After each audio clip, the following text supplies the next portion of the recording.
So in the UK, pacemakers have been implanted in babies as young as 5 days old to people who are over 100.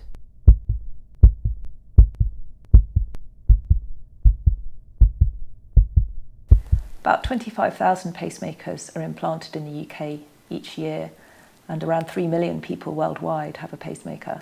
So this is the Abraham Lucas pacemaker. It consisted of a coil that was placed under the skin and electrodes that were attached to the outside of the heart.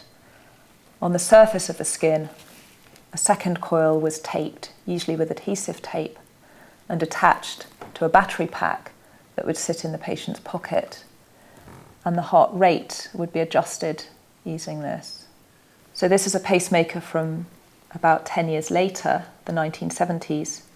Still a large battery, but now that would be implanted under the skin. The lead, instead of being sutured on the outside of the heart, would be passed down a vein into the heart. And then coming towards more modern pacemakers, they're getting much smaller, the size of a matchbox or less, and also really quite thin.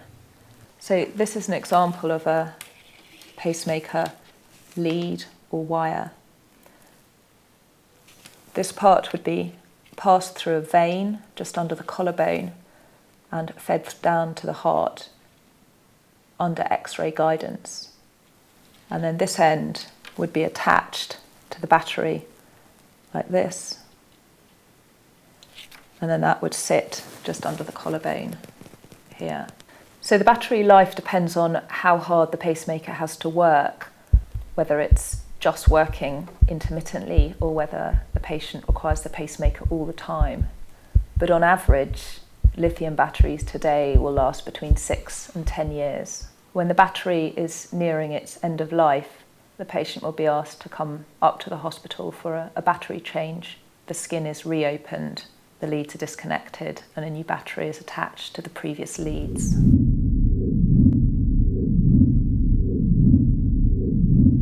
So implanting a small pacemaker, about the size of a tablet, into the heart without this sort of lead. So this greatly reduces the risk of infection and lead problems for the patient. The heart has cells in it which are intrinsically electric, and scientists are working on reprogramming cells through genetic modification to create more of the heart's own intrinsic pacemaker cells and subsequently injecting them into the heart. This early work was done on guinea pigs, and more recently it's been taken into a large animal model, the pig.